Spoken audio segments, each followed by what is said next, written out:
Good morning and good afternoon, everyone. My name is Lenny Hayes, and I am part of the Sovereign Bodies Institute. I am so happy today to have a conversation today on Two-Spirit Native LGBTQ experiences with ceremony. But before we begin, I would like to ask my Ina, Etheline, Ironcloud, Two Dogs to open us up with a prayer.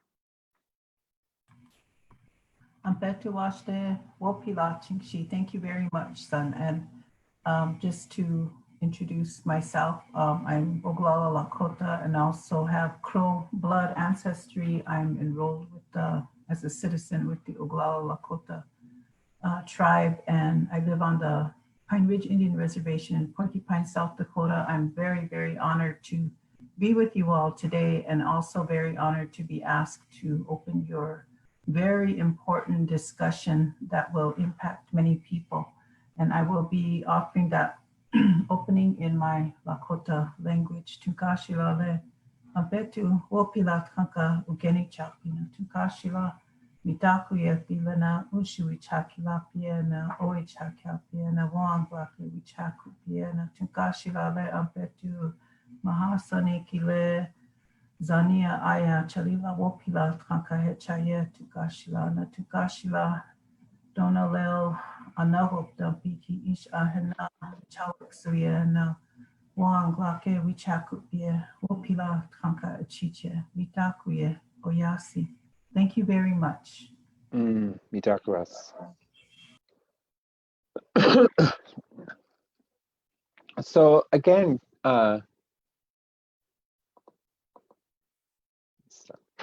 So again, good afternoon and good morning, everyone. I know we're from all different places here in the country, so we're so excited for all of you to be here today.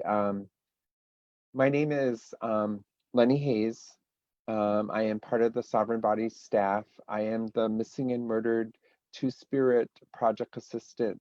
We are so grateful for all of you joining us today, and we're excited about the conversation that we're going to have today. So what I am going to do now is I am going to turn it over to Chelsea, our moderator for our discussion today.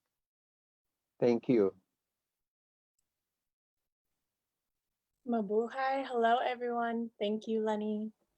Before I begin, Lenny, if you want to come back and see your beautiful face again. I just wanted to lift you up before we go into our conversation for facilitating these important discussions that you've told me haven't really been had on a national level. And so I think that I just wanted to express my gratitude to you and to Sovereign Bodies Institute for creating a space like this for these discussions to happen. And I'm super looking forward to the conversation next week as well. So I just wanted to say thank you to you and to Sovereign Bodies Institute and for allowing me to be a part of it. Thank you. Yeah. You know, secondly, I was looking through my Facebook memories today, and I was reminded that 4 years ago on this day was the Orlando massacre against our queer relatives over there. And so, you know, I think that it's no coincidence that we're all together today at this roundtable, you know, showing that continued survival and resilience and beauty and strength of our queer community. So I just wanted to highlight that as well. As mentioned, I get the really cool job of facilitating the conversation today and moderating that. To introduce myself, ang pangalan ko ay Chelsea Minafor Trillo. My name is Chelsea. I am Bakla queer Danawan from the so-called Philippines,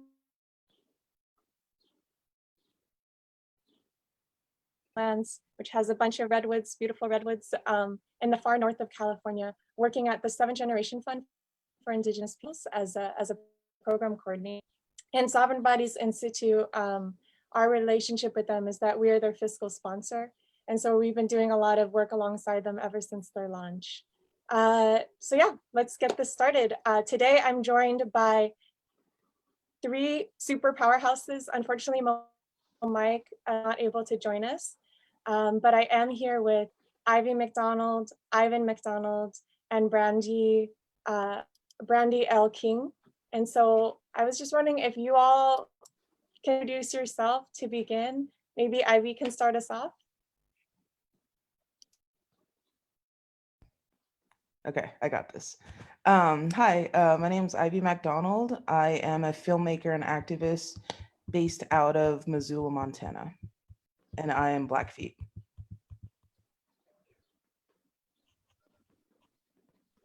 Brandy. Sorry, I'm just trying to follow the order. My name is Brandy King.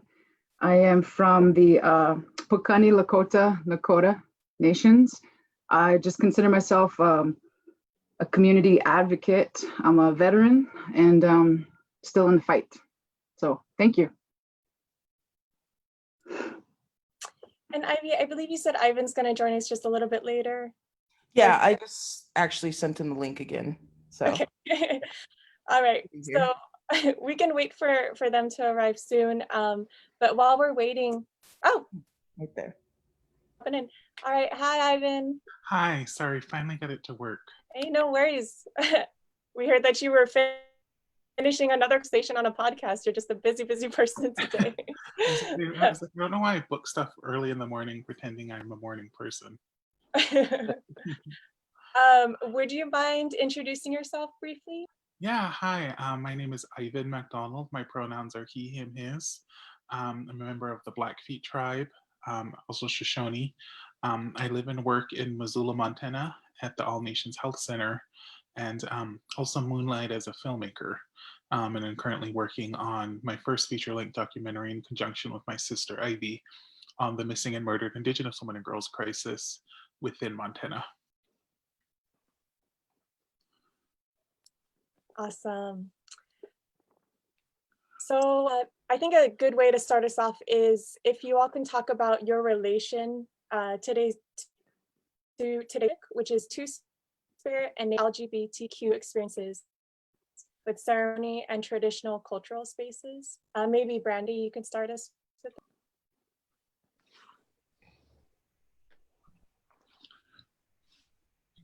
My bad. You guys hear me okay? Okay.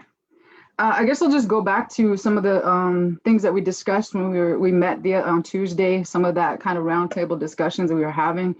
The first thing that came to mind when we were talking about ceremony was my experience when a Red Feather veteran by the name of Catcher Cuts the Rope, he had asked me to be a part of the scout, to be able to, go out and get the center pole, the tree. And from what I gathered, that was maybe one of the first time, or how I know that had never happened, that a woman was asked. My initial, I guess, reaction to that was, what are other people going to say when this is a role that is genuinely, generally male, but then you pull in a female with, I would say, war deeds, and then to be asked to go in to do that, that experience in itself was kind of brought forth that piece is missing, to be honored by a Red Feather veteran and to be asked to complete this task with him, and then to go in after the ceremony, the portion of when you come in, your wolves come in, and then to identify myself to everybody at that ceremony, and then for those to see that there was a woman that went out with the crew. There's a woman that went out and got the center pole. That kind of started to change not necessarily change my mind, but it impacted me, and it brought forward that this is definitely a missing piece, a piece of maybe women who do have war deeds and accomplished war deeds, like so many women that have come before us, our ancestors. Women went into battle all the time, and then for that to be asked of me, and then also recognize that it isn't understood completely. Maybe some want to understand more, some are maybe refusing to understand, but I know that it isn't included enough, the discussion, especially ceremonies like that, especially powerful ceremonies that we look to for life and death. So that's what comes to mind when opening the discussion in my experience. I mean, there's others, but that one definitely is at the forefront. So thank you. Ivan? I think you're on mute. So I think my experience is kind of twofold, within the fact that grew up very traditional. My sister and I grew up very traditional, from being, named, getting our Indian names. My Indian name is Utsupi Sakumapi, which is Willow Boy, which willow is used for a lot of our ceremonies. Being named like a few days old in the hospital, to kind of sort of living with that, sort of the legacy of our culture, but also kind of experiencing some sort of internal pushback of kind of trying to kind of realizing of, you know, untangling sort of all of these decolonial aspects of practicing tradition, practicing history and culture and language, but necessarily knowing that those keepers of that knowledge in our communities might not necessarily be the most forgiving or the most knowledging of two-spirit LGBT lived experience, and even inviting them into circles and community, and kind of feeling that disconnect of knowing to participate in culture. There's these certain expectations of identity and how that's presented in sort of, with that idea of me kind of understanding, okay, no, this is my culture, but feeling that sort of disconnect in the aspect of knowing sort of what the environment is for LGBT people in our particular community, or attitudes from people I'm sort of getting the culture from, which in some instances is family members. So my experience with culture is very twofold in that aspect of very much knowing who I am culturally, spiritually, as a Blackfeet man, but coming up with that disconnect of, would I feel safe in those same spaces being an open gay man, and kind of those disconnects that happen there. And it's something that I've grappled with probably the last 10 to 15 years of my life of, how do you really navigate those systems of sort of all those intersections of identity on your own? How do you experience those? How do you sort of advocate that you're decolonizing in a way of still practicing your historical, cultural, spiritual legacy, but knowing that there's these aspects of colonial attitudes or mindsets that have invaded that culture, and sort of, create sort of that disconnect for certain people. So that's kind of been my experience. Thank you, Ivan. A little bit, I'd love to kind of go back to that. Ivy, if you wouldn't mind shedding a little light. Yeah, like Ivan said, by the time we were born till even now, we still practice our traditional ways, and we grew up very traditional. And like Ivan was saying, like our traditional way was always spent with our family. And growing up, and not really knowing until like I was a teenager that in a certain way, because I was gay, that there was an unspoken like kind of like feeling like an unspoken thing of feeling shunned in a way, just in cultural spaces, but having the space to really think about it, being, growing up traditional, what does that mean as a Blackfeet person, but also growing up and being a gay woman, like how do those intersect? And even today I'm still thinking about that, and trying to figure out what's the best way for me to do that as, as a gay woman and as a Blackfeet woman. How do I still have this cultural experience, but then also the experience of my life, my day-to-day life is so different from my spiritual life, because it's, I'm one person when I go home in a way, and then when I'm away from my like extended family and stuff, I'm a different person. And so trying to bridge those things in a way that makes me feel that I'm not being untrue to myself in both situations, you know? But it's still something I think about all the time and still learning from. And, you know, I look to my mom in a lot of ways because she is the one who has never made me feel shunned in like a cultural aspect. And her and my dad definitely have done that for me. And, you know, continuing to do that is, it's a journey, I guess, you know.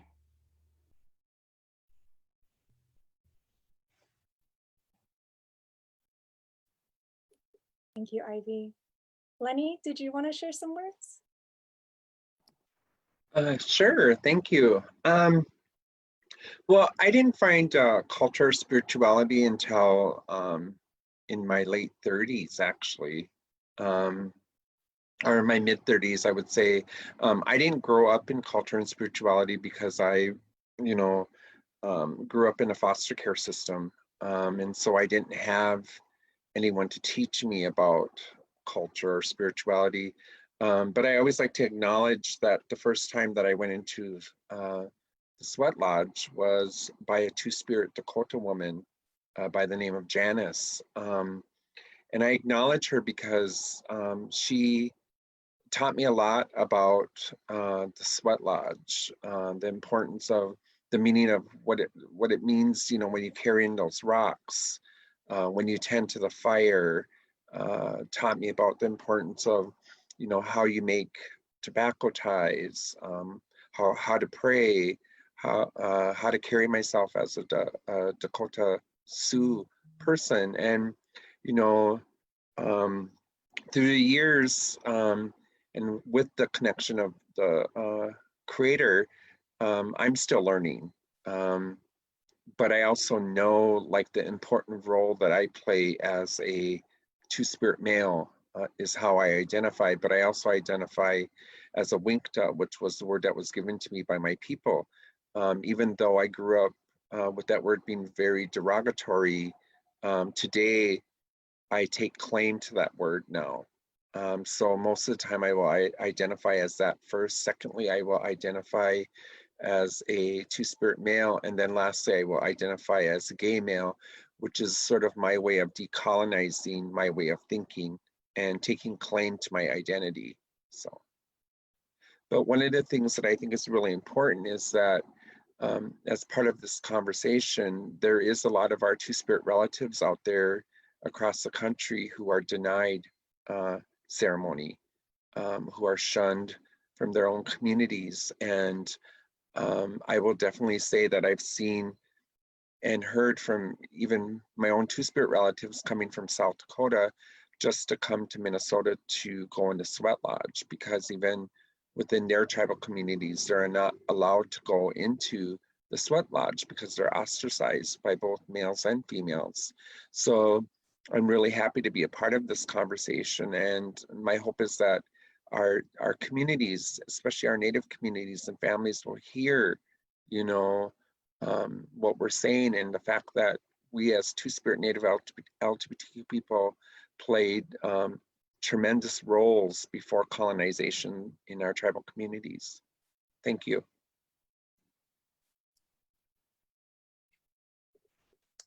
Thank you, Lenny. Yeah, when we were all able to meet earlier this week, you know, we did talk about how there's evidence everywhere that queer identities have existed since before colonization, since time immemorial.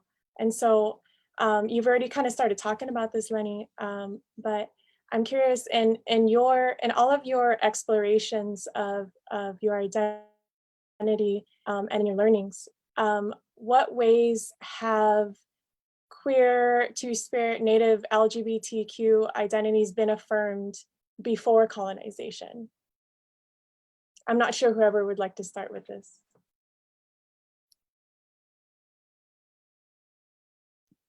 So could you repeat the second part? Sure. what ways have Two-Spirit and LGBTQ identities been affirmed before colonization?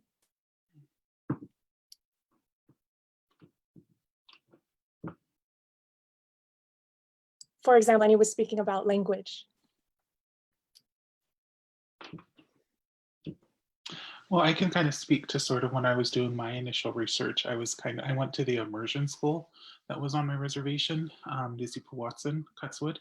And I remember not learning until later that sort of the idea of very gendered language of male, female isn't something that's very a part of our language. I remember chatting with a particular cousin who's very active in language revitalization and really kind of learning, those that a different idea of just how gendered colonial language is. And I'm speaking particularly of Blackfeet, but I've learned this in different other indigenous languages, which that isn't just it's not readily apparent. You don't necessarily gender someone in the aspect of identifying them, but it's sort of in our language, well, particularly Blackfeet, it's kind of in the language to kind of have that opportunity not to be pigeonholed or identified specifically. And I mean, there's even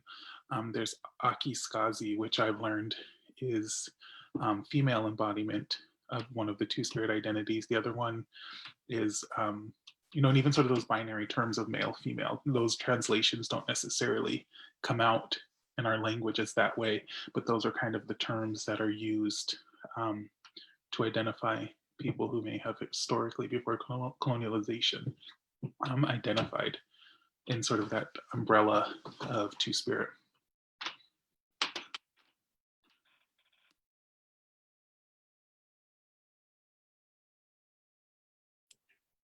Ivy or Brandy?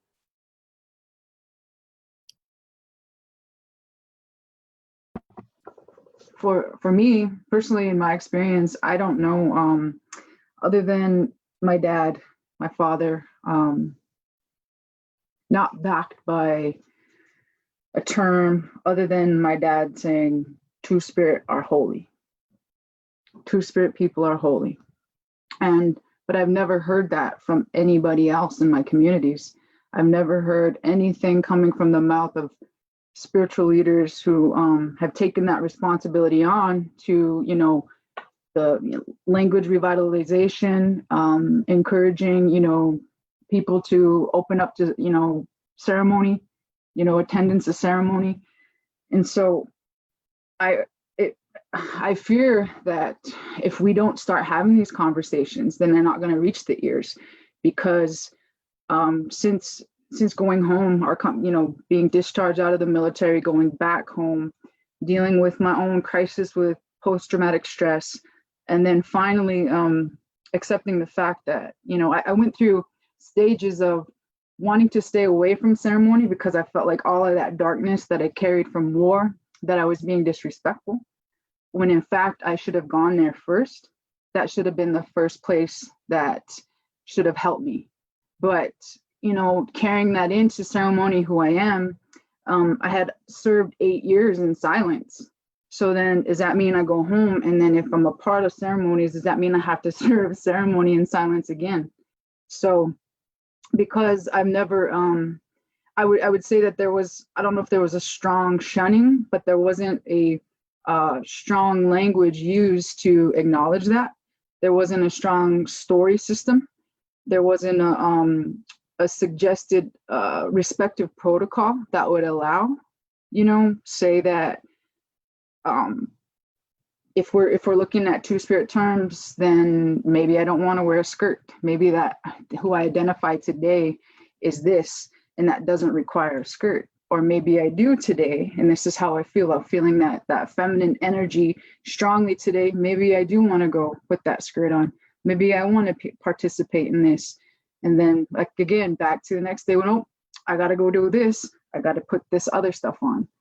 Because there's not like a full all-inclusive road, then we're on the back road. We're on the dirt road trying to make it, to the same place, but we have a rough road.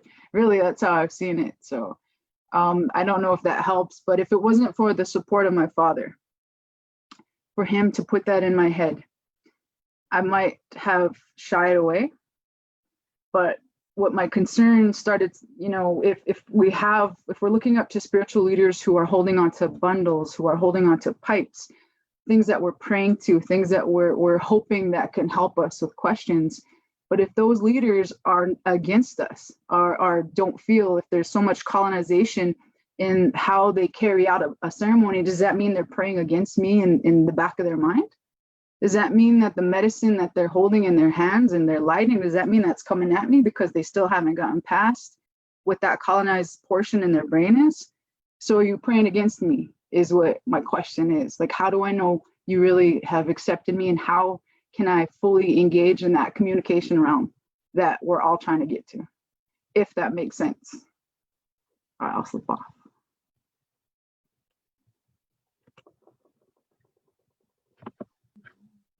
Kind of being in this area too, like one of the things, so one of my favorite sort of two-spirit thinkers, writers is Adrian Jawort, who lives here in Billings, is Northern Cheyenne. And I remember going to a presentation they did in Missoula with another two-spirit individual, Stephen Bear, who I learned from all the time.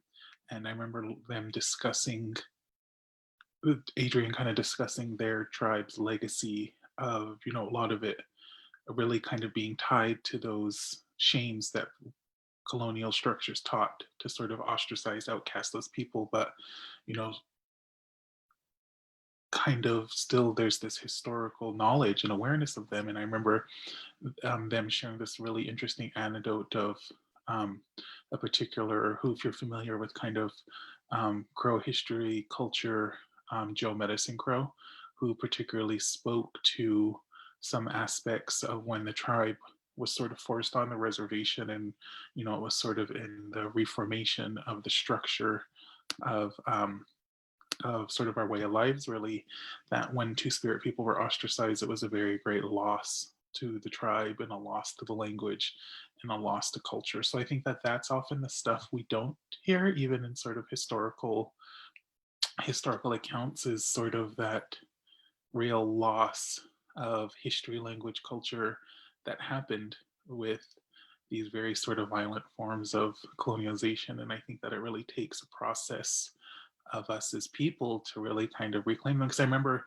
chatting with a friend and sort of relaying that story, and they're like, "Oh, I don't think Crow had those people." And I was like, "Well, this is something that one of the revered people, historians, cultural leaders is saying, well, no, actually we did." And sort of that disconnect of sort of what we learn as Indigenous people as opposed to what our history and legacy really is.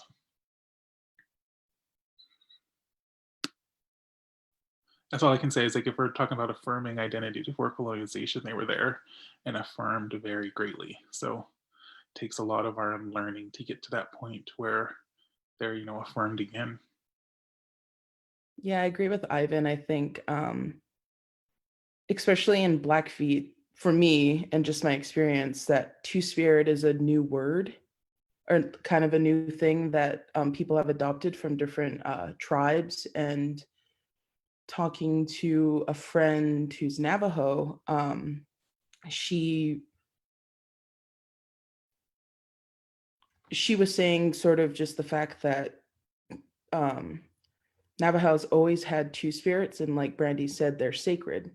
They were sacred, and sort of that disconnect of sort of what happened until now, and sort of getting that identity back, and affirming, like Ivan said, affirming the fact that two-spirit people are still sacred, and sort of having that discussion today in this time, and sort of trying to weave that back in culturally, because it was lost through all this colonization, and trying to really regain that word and that meaning, and knowing that there were you know, there were tribes who two-spirit people were sacred in them. And I think the word coming back again through sort of this like newer type of generation is going to, like Ivan said, affirm that, I think, now, and have that grow. And like it's such a good discussion, and it's such a cool, it's so cool to see sort of like more young indigenous people saying the word, and that's how, and describing themselves with it. And I think that's so, you know, I'll go to like a gathering, and then there's always like a two-spirit, you know, like a, how would I say it, like a table or something like that, or they're like, you know, talking about that stuff. And I think that's, we need to see more of that, especially in like ceremonies and, you know, even powwows and stuff. And I think that would be, that's kind of like this um newer visibility, I guess, if that would be the word, sort of, that is kind of growing, and always it's cool to see. Hopefully that answers the question. Also, I'm sorry, I move around a lot, so.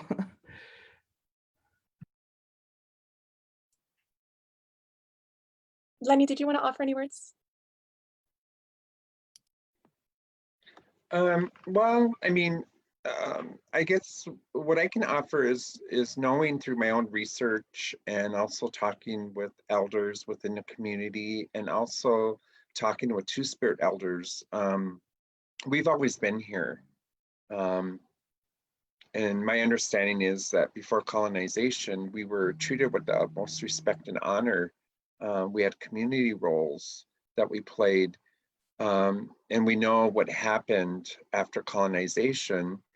You know, the missionaries and Europeans came in and started murdering two-spirit people. And one of the things that I discuss is that I know, because it's written in history, that our chiefs, our leaders in our communities hid us. They loved us so much that they hid us, but they also forgot about us. And that's one of the things that I discuss about the impact of historical trauma. And so historical trauma has played a huge part in the impact on two-spirit people. So, you know, granted, yes, the word two-spirit didn't come about until 1990. And so one of the things that I always do nationally when I go out and train about two-spirit identity and the impact of historical trauma, one of the questions that I like to ask tribal communities is like, do you know the word in your language that would identify someone like me? A lot of times, what's really sad is that a lot of tribal communities forgot the word. And they will basically say, I don't know.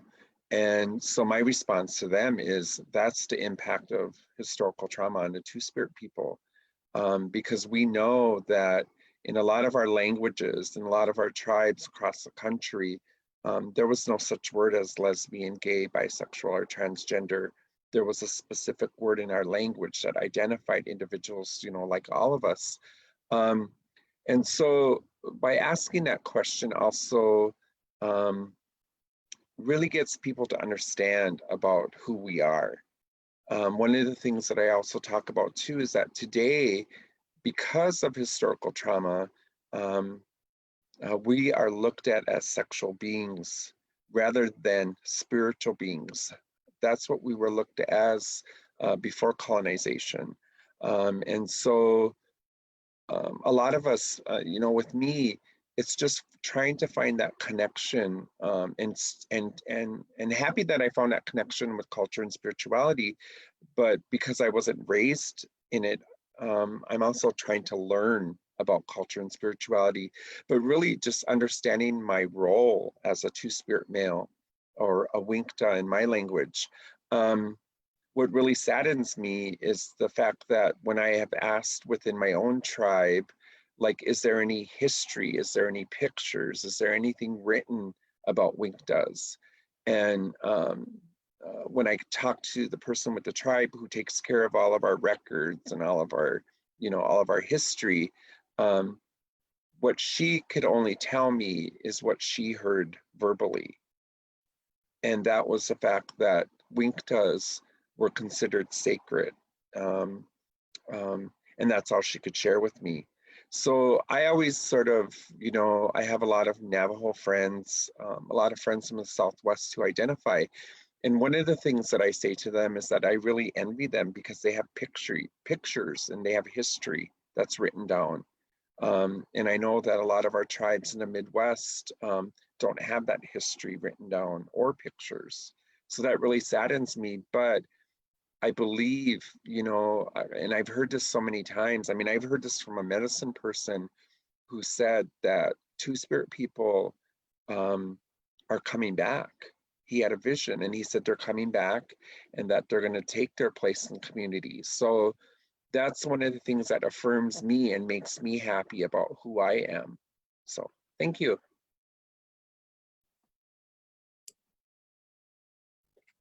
Thank you, Lenny.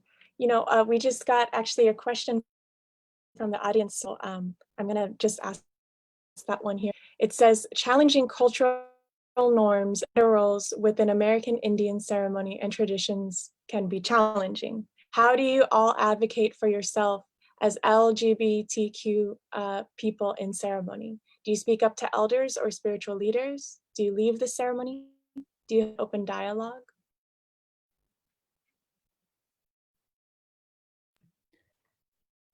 I think, oh, if I can go first, sorry. I think with me, I have, since my early 20s, I think I've advocated for myself, and like Ivan said, most of our ceremonies that we do are always with family. And so I think it's kind of easier for me in a way to advocate for myself in ceremony and all of that, which is, it's always different, sort of knowing that in the moment I would never feel shunned or anything like that doing a ceremony, but there might be something after that is said, and I think for me, the way I affirm myself in ceremony and stuff is just I always talk to my family about certain things, and, something about,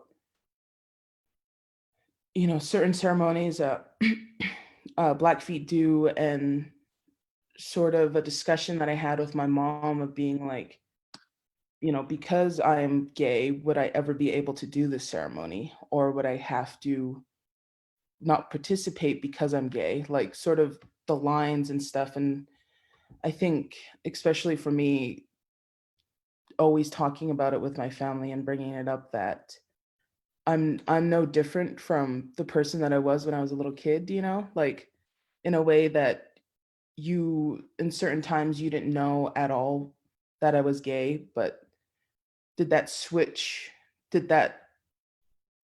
me participating in ceremonies switch when you guys found out that I was gay? And sort of that shift of, even though you guys are family and we do ceremonies, how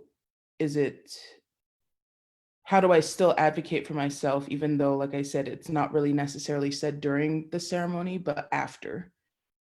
And yeah, sorry. Yeah.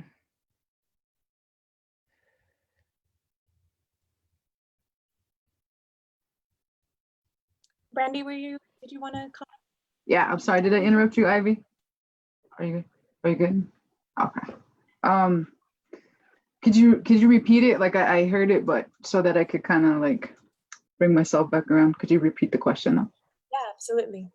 So it says, challenging cultural norms and gender roles within American Indian ceremony and traditions can be challenging. How do you all advocate for yourself as LGBTQ people in ceremony? Do you speak up to elders or spiritual leaders? Do you leave the ceremony? Do you have open dialogue? I've never had. I guess I'll try to bring it all in because belonging to different nations. Like I was born in Browning, raised at Birch Creek until the passing of my grandma, and then shifted down to Fort Belknap. My father's Nakota, but my mother is also Oglala. And so I have all of these, areas where you're like, okay, there's a protocol here. You got to follow this one here, and then you got to follow this one here, and this one here. Or the fact that, I'm missing out on my relatives in Browning, trying to focus on where I've been growing up most of my life. And then it's kind of odd because where I'm most comfortable in ceremony is with my auntie and uncle in Porcupine, in South Dakota. A lot of ceremonies I've attended were at my uncle's house. But there was never a need at that point in that particular circle where I had to even talk about it or bring it up. I mean, an example of how, where I don't want to say colonized maybe, is that my brother presented me with the eagle staff in honor of war deeds. And then there's the argument of, well, women can't carry eagle staff because of this reason. And when it's like, well, no, Brandy can because of this reason. So I think it's the same when it's like, yeah, she could do this, or she should be here because she has that right. And then if we're talking about how, for me, I know we discussed this earlier in the week about even the framing of LGBTQ. Are we, like, for me, how I feel like if that has provided a connection for younger ones who have never been able to connect, if they connect to that term LGBTQ, I'm happy, because that gives them kind of a safe space. As far as my growing through this and how I came out and how I developed, I could never figure out which one of those, am I L, am I G, am I B, am I T, because I always just wanted to be. Like, I didn't want to have to take on one of those letters and then that. But at the same time, I will fight tooth and nail for those who have that safe space in those definitions. I got your back. Every single one of you, I got your back if that's your safe space. But for me, in my growth and my evolving, I could never find out where I fit in there because I just wanted to be. I don't know if anything that makes sense, but that's kind of maybe my share to some of that question.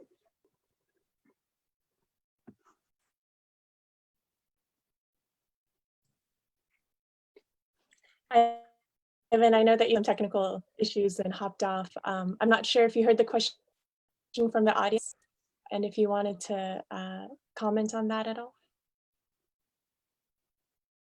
Oh, I think you're muted.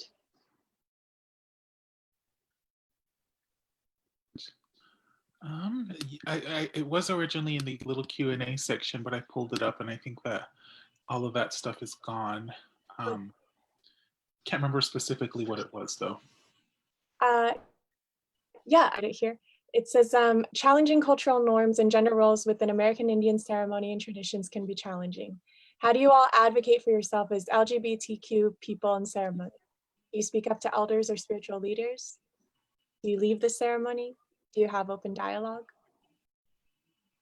Yeah, I think kind of it's in conjunction of all of those things, but also I've really been inspired by what's happening in the last, and I think it's kind of a twofold of understanding the mechanisms of how, when you do broach these subjects, when you do bring, I think particularly with spiritual leaders, I don't know if it's not that this language, and elders, I don't know if it's that language that's there that they're able to navigate. I don't know if anyone's ever had instances of almost trying to broach those topics then feeling shamed, of, oh, that's not how we were, or that's not what we do.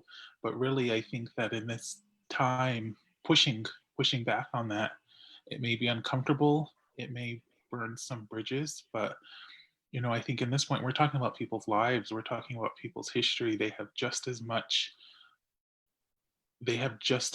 claim to that language, that history, that culture, as the people who are gatekeeping it in some instances. I'm just going to be frank. And so I think it is really pushback and really holding people accountable. One of my Ivy and I work with a small group of Indigenous organizers, and I know that that's a big thing that we want to push with not just state and federal candidates, but really on our local tribal leaders. Like, what are you doing for your LGBT community? Do you have non-disclosure ordinances? Do you have language in your bills that protect them? Really pushing and holding them accountable, and whether it's, and if them not listening, whether it's taking over your tribal office or something. Just kidding. No, I've been really inspired just by that what's been happening in our country of really, it is, you really, revolution isn't,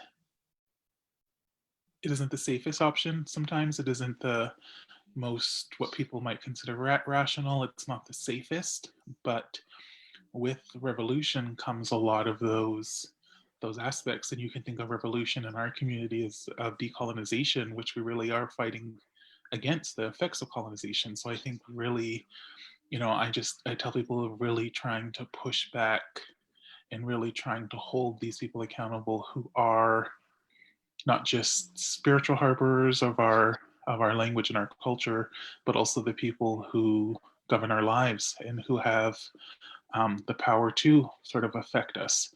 I think really working towards and pushing them, and it's time. It's something that has to happen. It's I do a lot of research and have been sort of working at the state level in Montana on suicide prevention. Some work with Brandy, and the rate of LGBT Native youth who suffer with suicidal ideation, all of that stuff directly tied to sort of those environments in our communities is something we have to address. We have to address that. You can sort of dance around the topic, but until it's fully broached head on, it's like you're just, in a discussion today during the podcast, which I was doing before this, I was talking about sort of the legacy of violence against Indigenous women in communities. And, you think of these foundational things to us as Indigenous people, you think of them as a house, and you can change the sofas, rearrange furniture, get new drapes and curtains, but until you address what's foundational, it's like you're just moving things around, and it's still on those foundations, which it shouldn't be. And so, really, really kind of looking at foundationally how it's structured in communities for LGBT Two-Spirit Indigenous people, I think is super important in this time. Could I add something? Or Ivy, were you coming up next, Ivy? No, I just back to what Ivan was talking about, tribal leadership. Earlier in the week when we were talking about our tribal law and order codes, when it came to like domestic violence or any other sort of crime committed, if in fact within the law and order code, if it's not stated or a gender, or if it's gender neutral or whatever, I think that Lenny said that, or you talked about that might be another whole round of discussion as far as governing or safety, especially, violence. But then when you're talking about the suicide reduction, I was at a meeting in Albuquerque for, it was a strategic planning meeting for a grant. And in that room, it was filled with tribal leadership, social services representatives, anybody who does, sort of the social work. I don't know what I'm going to call it, social work, but it's beyond that.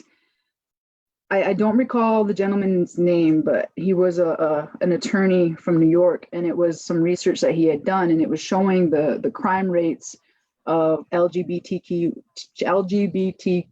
youth, that how the crime has risen so high, but yet it's just pushed away. Like, okay, let's just not look at the crimes committed by our Two-Spirit youth because we really don't know what to do yet. That's how I was taking it.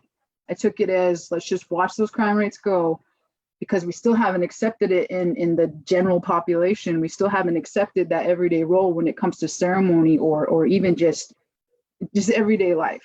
So if we can't do that, if we're denying our kids in just their everyday life, of course those rates are going to be skyrocket, those suicide rates. And if they don't unfortunately go as far as taking their own lives, then what else are they going to do with that? What else are they going to do with that energy, that frustration, that no acceptance?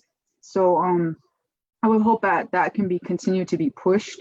If we're looking at, the safety, if we're looking at crime, if we're looking at violence, if we're looking at all that, then that has to be, to me, in my experience, has to be well defined as an initiative.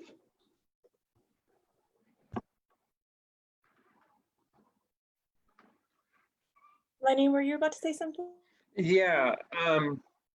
So again, going back to what I said earlier, not growing up in culture and spirituality, and after years of just coming to terms and learning about my identity, I still find that when I go to ceremony, there's still, even though I feel through my journey of healing, and then last September getting my Indian name, my pipe being brought to life, being adopted by a family, all of those components that sort of sealed my healing, I can say that I feel like a whole person now. I don't feel like there's bits and pieces of me missing.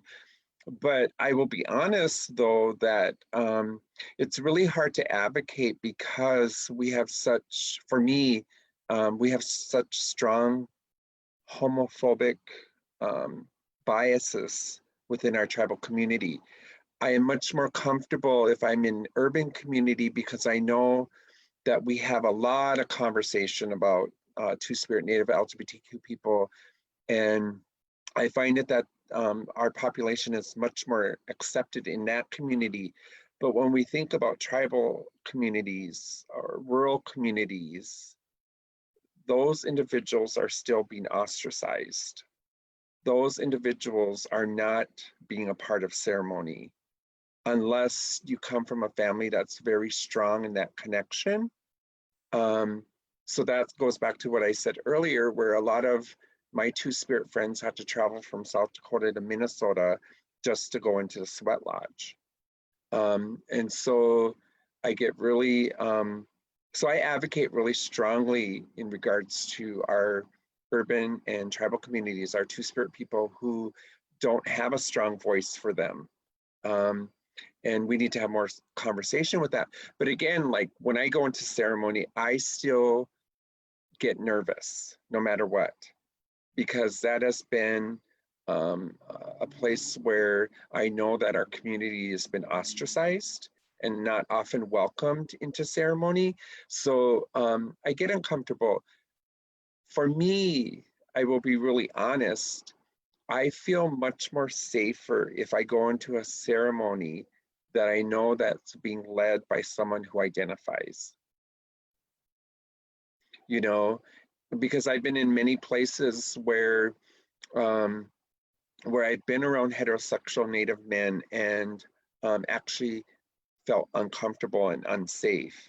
And I can give you a really good example in that, and I'm glad that you brought that up, Chelsea, about what happened in Florida with the, so I was asked to be a part of a conversation with 10 other Native heterosexual men, and we were talking about domestic violence.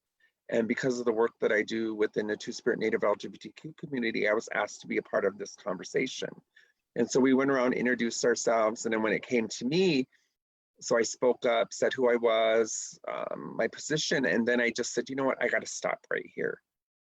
I am a Two-Spirit male, and I'm currently right now feeling uncomfortable because I'm actually feeling unsafe because I'm in a place with all of you heterosexual Native men, and I've never been invited to this space. And so the whole entire mood and energy quickly shifted. Do you know what I mean? Where they did become welcoming. But that's the piece that I always want people to understand, that a lot of our Two-Spirit people, Native LGBTQ people, feel that way, And so we need to sort of figure out as tribal communities, how are we going to help them to feel more welcoming? How are we going to help them to feel more supported? And, you know, when you guys were talking about our young people, one of the things that I always say is that our young people should not be killing themselves because of their identity. There is something wrong with that, you know, and even our adults who identify, who have experienced so much trauma, but yet not having a space of healing either. So I thank the Creator that, you know, people, you know, the Creator sent people to help me heal. Because if that would have never happened, I wouldn't be in the spot that I'm in today. So I'm grateful for that. So that's what I wanted to share.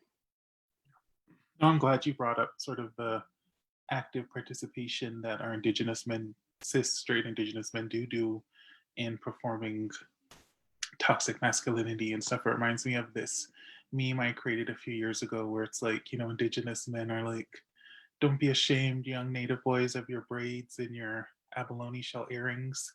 But in the same breath, someone will bring up LGBT two-spirit natives, and it's like that Mariah Carey meme where she's like, suddenly I can't read, and she's like putting on her sunglasses. I was like, that's totally how it plays out, of, you know, sort of that participation of that and understanding their proximity to colonial gender roles and how they're viewed, and sort of that idea of them trying to break down how it's viewed as feminine with Native men with braids, earrings, stuff like that. But once it's pushed even farther of deconstructing those colonial gender roles, it's like silence. And so that's something I think is really important. That's something I've been pushing to address in my work. And I do like, I'm the only Native man in our behavioral health team at All Nations. So that's something that you come up against all the time. So it's always important to remind, Native cis men, don't be the white men of Indigenous communities. We should sew that on a pillow. Thank you, Ivan. You know, all four of you have mentioned Two-Spirit youth and LGBTQ youth. If you could speak to them today, or even speak to your younger self, what would you say to them?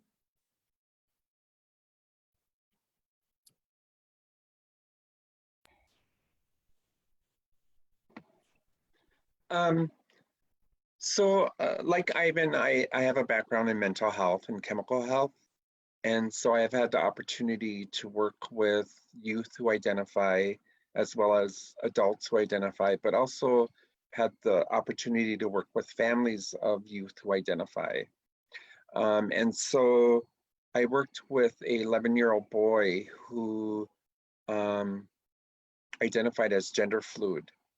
And one of the things that I remember when I worked with him that was brought up during a family session was, he said, I'm afraid that I may not be the son that my father wanted me to be. And what was so powerful is that this family that he is a part of are very strong in culture and spirituality. And the father's response to the son was, this is your journey. I love you no matter what. I'm here to keep you safe. And so one of the things when I share that story a lot, one of the things that I say is that I wish that more of our Native families can be like that. And so when I worked with him, I was asked to work with him because he suffered from anxiety and depression because of his identity. And so once his father said that, it kind of made it much more easier to work with him. And so one of the things that I did when I worked with him was I acknowledged him about his identity and reminded him that when he grew up, that one of the things that he will probably end up doing is being a leader within his community. That he could be anything that he wants to be. He could be a medicine person, he could, he could be mental health, anything that he wanted to be.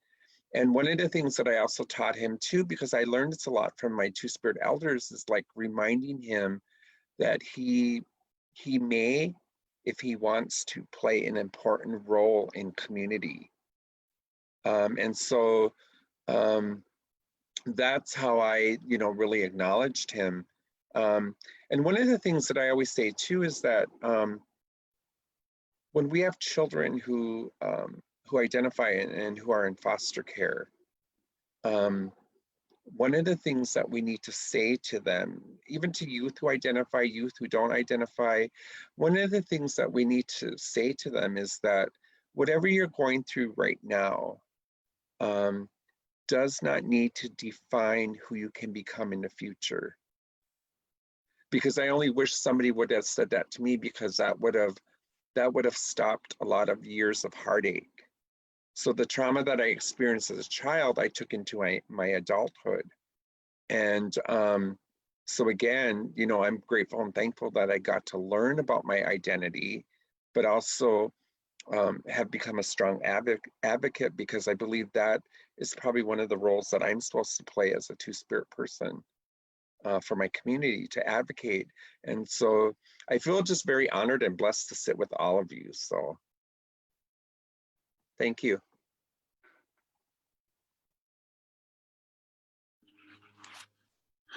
What would I tell my younger self, or younger? I'd say keep being weird, keep being flamboyant, keep on keeping. I mean, I hate to say, because I know that the varying differences of with I acknowledge sort of even the privilege. I grew up on the reservation of having educated parents in that, but that idea of totally that sense of loss, of alone, of not really feeling that sort of just that total, that it's just like, I don't know how to explain it. It's like this violent feeling of knowing who you are in your heart, but not knowing that that's incompatible with the environment or the world you have to navigate. And it's always I've always, I don't know what people's um, I don't know what people's opinions are on that "It Gets Better" campaign, which I've always kind of like, like, let's not, it doesn't get better for everyone, sadly, but you're kind of trying to being able to,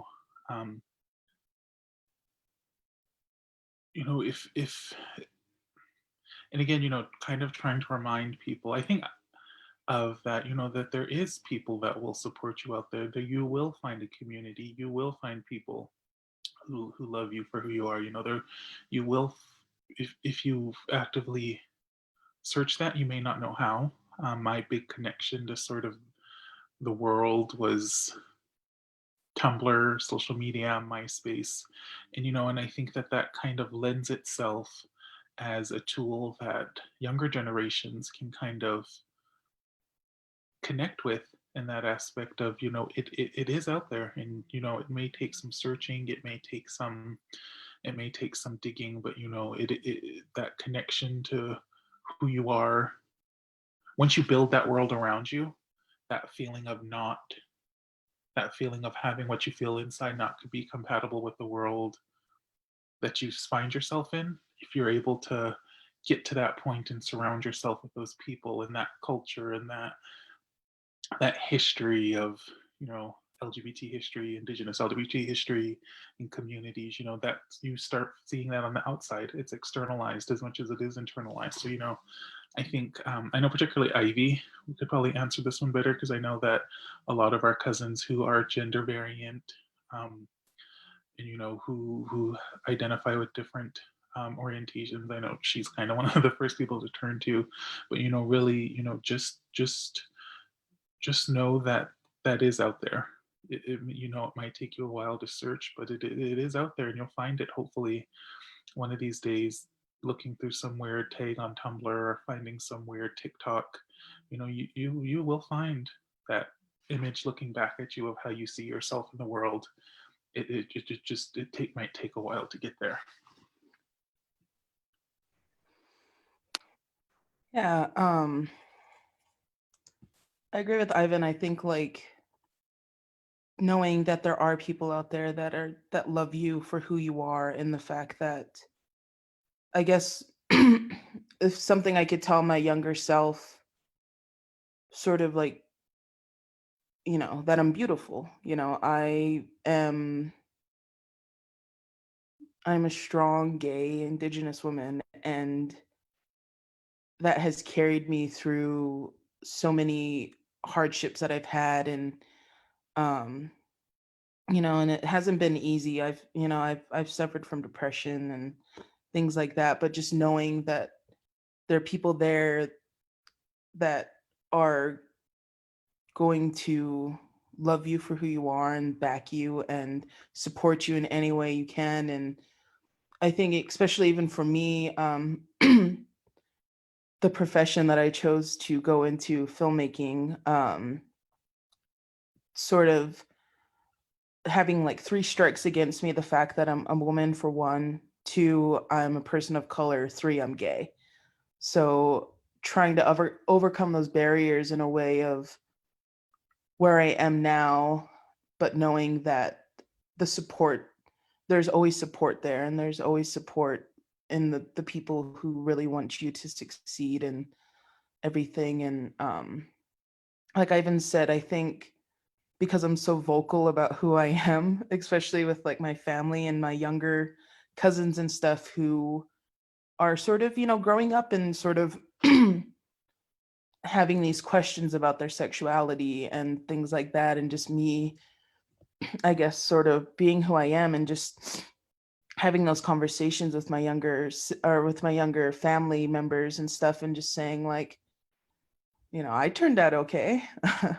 So you guys have a lot of support and family, especially it's going to be hard and there's going to be pushback regardless of, you know, for one, that you are indigenous and you are two-spirit LGBTQ, that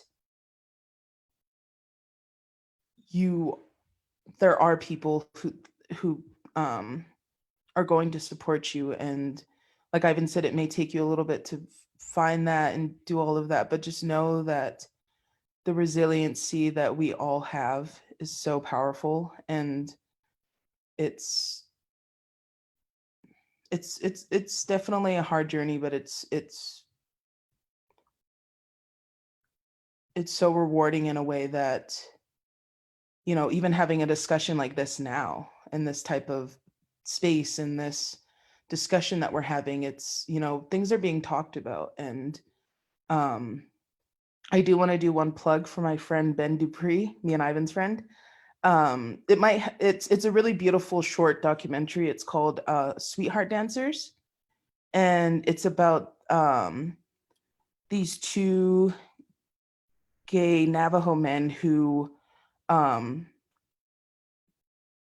been kicked out of powwows and stuff like that because they dance together. And I'll put the link in the chat. But it's a really beautiful documentary, and just sort of seeing stuff like that, that was one of the first times I've ever seen a film like that. And I thought it was beautifully done, and it's only 14 minutes long, but it kind of captures that glimmer of hope of, things are changing. And it's because of the people who are like, we're here. I don't want to say we're here, we're queer. But like, we're here and we've always been here. And sort of like that film just goes into the fact that these people are like the LGBTQ people and Two-Spirit, that we are a part of this whole collective sphere of what it means to be indigenous, and we've always been here thing. So, but I'll put the link in the chat. And yeah. What I would say to the youth, I would start by telling them that you're perfect. There's nothing wrong with you. There's something wrong with the system. There's something wrong with the colonization process. That's what's wrong, not you. You have done nothing to bring all of that negativity and that frustration, that hurt. We are responsible for making that weight lighter. Right now with everything going on, if you pull up any screen, any social media, we see the revolution happening or hopefully happening, and it's going to take some uncomfortable discussions. And it seems like when we pull that up, we instantly go to what's not there, what's happening, and a lot of us are fighting that. That's our responsibility, so that you can pull up your screen and look for the beauty, look for those who are kicking these doors down, for you to walk through. Like, if my truths and my speaking the truth makes my own people uncomfortable, if it makes my own nations uncomfortable because of my truths to speak them, I will continue to speak them, so that the future generations, the Two-Spirit right now, that they don't have to, they can hear the truth, because it's coming from somebody who's lived that. Coming out of, I will constantly go back into the military portion of my life, because don't ask, don't tell was a part of that. I served for 8 years under that until I was done. I was like, I can't do that anymore. And what follows me is a homosexual acts portion of my DD 214, and I have the option of taking that off, but I don't want to, because that's a badge of honor. That's a badge of honor. Keep that homosexual acts on my DD 214. I will wear that scar so that those don't have to. Those reminders, if I have to keep doing those uncomfortable discussions and those reminders, so that can offer some sort of guidance to the Two-Spirit youth, I will absolutely do that.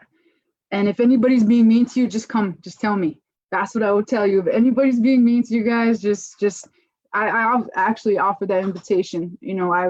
I've been inside discussions where younger people, reached out to me, and I think that we need to make ourselves available to that too. I mean, a lot of them won't just go and maybe to like an organization or a nonprofit. Maybe they want to, but they don't know how to make those steps. So I don't know if we could put ourselves further out, like our personal lives. I'm pretty transparent, because I would rather you accept everything about me, even the skeletons, even the things that have happened in my life, because then that's giving you genuine truth. And if we can offer that to the youth, that we're available, even for like some sidebar discussions, let's let them know. So that's what I had to offer in that part. Thank you all for, I had goosebumps the entire time for offering, especially since you mentioned that queer youth are impacted by all these different facets. And so to maintain hope and to maintain, the ability to keep surviving and thriving, like to not just survive, but to enjoy and feel love and feel acceptance and affirmation and community, that is all deserved, and cultural, and right, as you had mentioned, Ivan. Before we go into final thoughts, I just wanted to ask a question that was brought up by the audience, which also has to do with youth. They say, how would you respond to younger Native queer folks who are saying that Two-Spirit is a settler, colonial, or white term? I've been using Two-Spirit since at least 1990, and I learned it from other Native and Indigenous folks.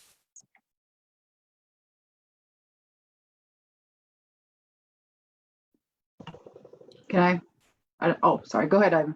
No, No, go ahead. no, I was just gonna say, I've definitely heard that argument, and I do see both sides to it, but I always remind people, until you learn the language yourself of your own history, of your own language, of your own people, I see no problems with using that term. It does take a little bit, for me, and just in my viewpoint, it does take a little bit further decolonization beyond that, of what is your historical language, tribal affiliation. That's kind of a term, but tribes always had, and I always talk about, I know people who are detribalized, or the violence of blood quantum doesn't allow them to not just legally, but feel like they can spiritually connect. Just maybe looking, just beginning a purview or a quick glance of any tribe you feel that affiliation to, of really kind of like, did we have these terms? Did we have this language? I think if you want to go beyond Two-Spirit, but I don't really see any issue for long-term use.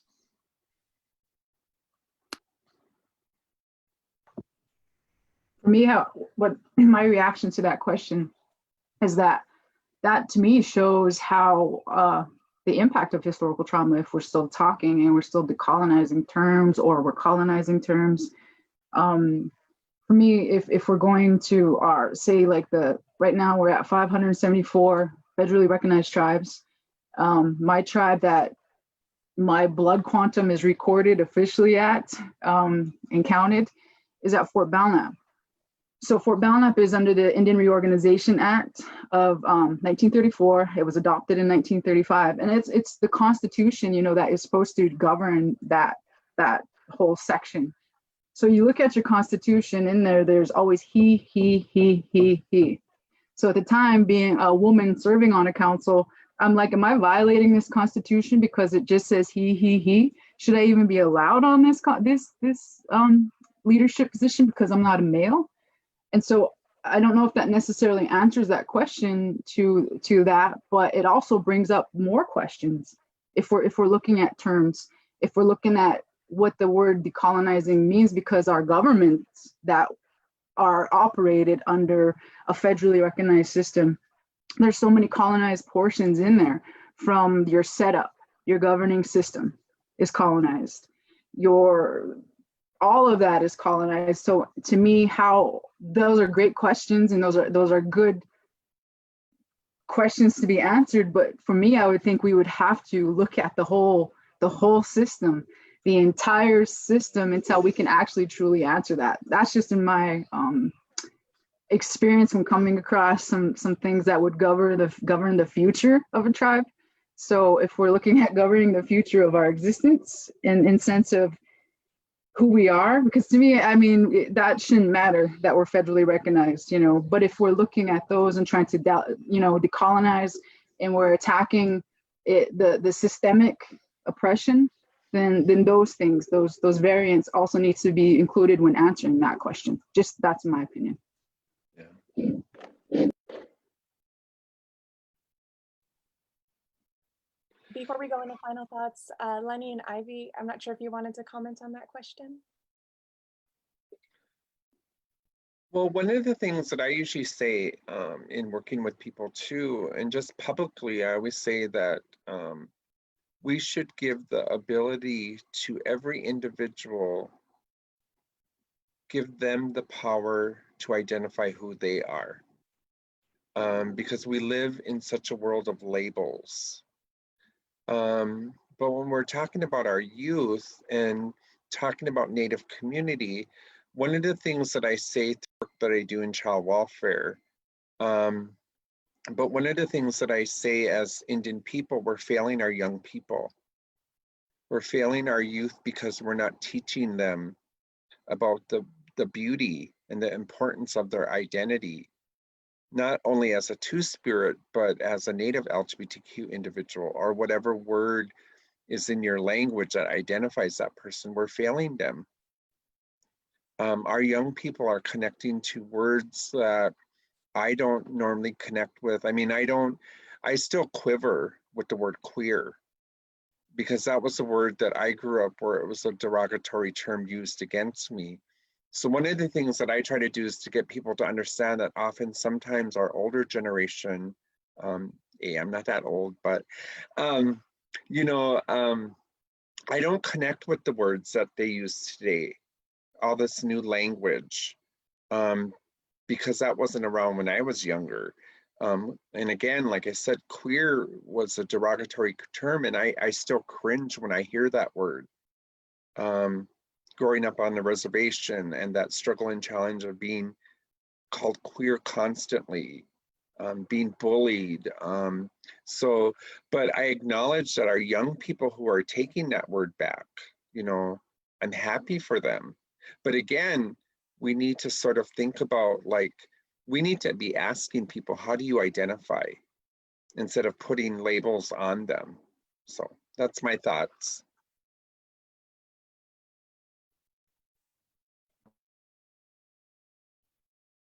All right, we have about 10 more minutes left, so I just wanted to open up this space for you all for any final thoughts or comments or whatever you'd like to leave the audience with.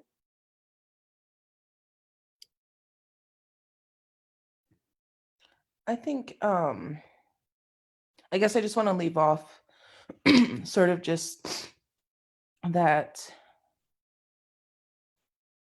you know, never, like, I guess I don't want this to sound cheesy, but don't be afraid to be who you are. You know, that there are people who are going to be there for you, and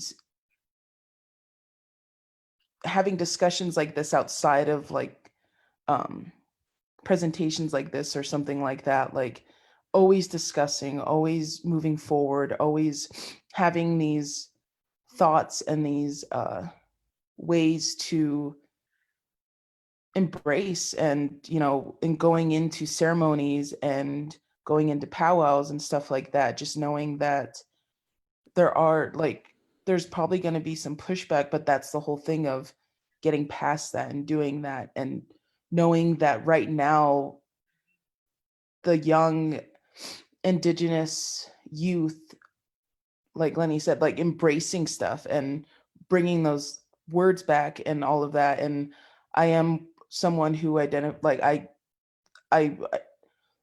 I understand the whole thing of, like, you know, the word queer, and sort of like, you know, when we were a kid, there was a, you know, there was derogatory words like that, and using that, and then also knowing that you can take back those words and embrace them, and just like Lenny said, like, ask them, how do you identify? Do you identify as this? Do you identify as that? And knowing that there's no wrong answer, that how you identify is completely your own, and that there are other Indigenous people and LGBTQ Indigenous people out there who identify just the same as you, and that you're not alone, you know?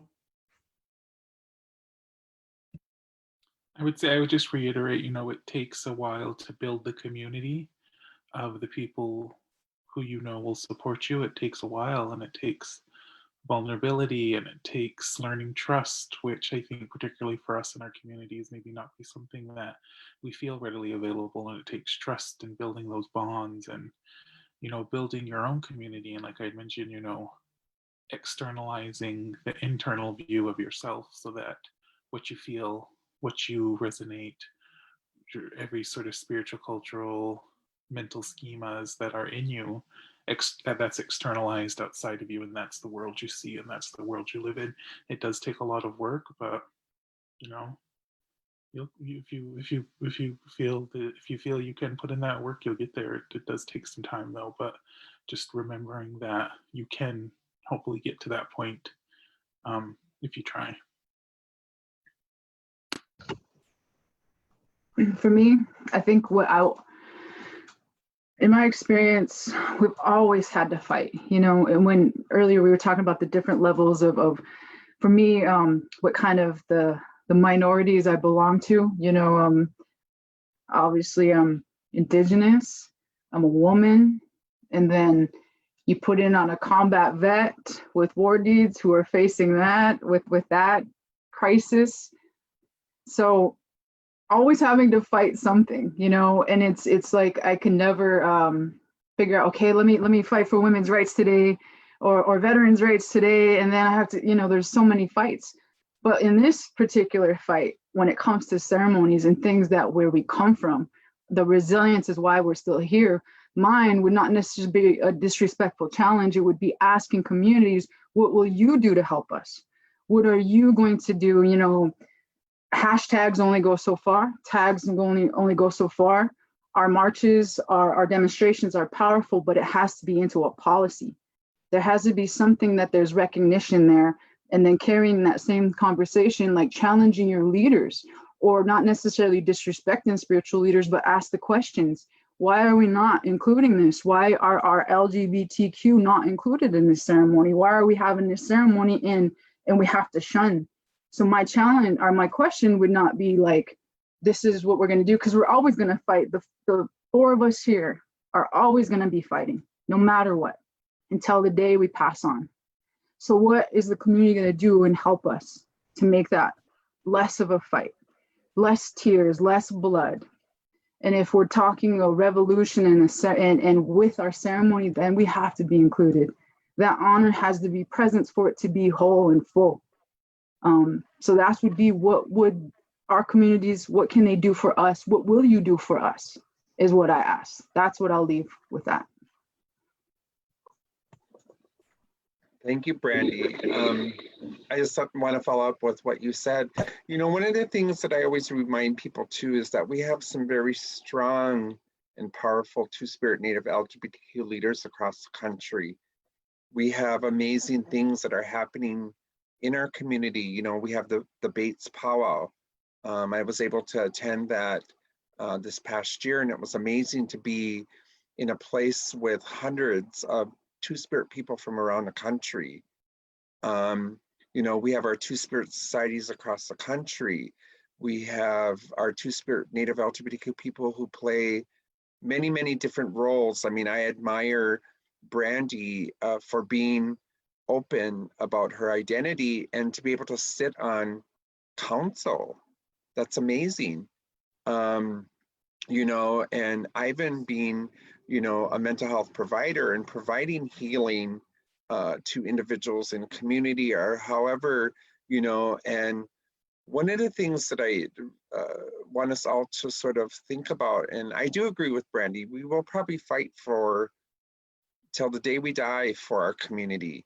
But one of the things that I want to say too is that that we continue just being role models to our community, to our youth, and other people who are struggling.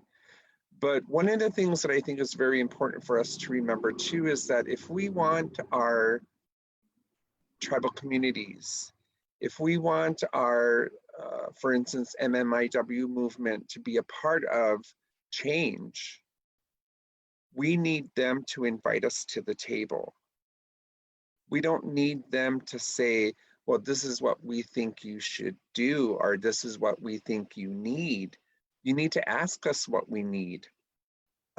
Because again, we have strong leaders in our community, and we just need to continue to acknowledge them.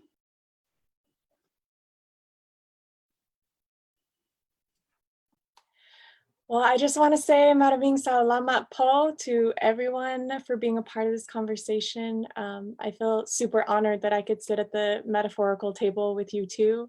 I'm not sure if Lenny, you wanted to close us out in any way?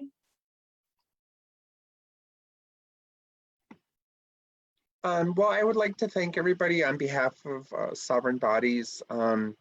You know, we had some very powerful conversations today, and my encouragement to all of you who have attended this conversation, please continue to have conversations within your community. Again, we can't create change if we're not having conversations. So thank you all for attending.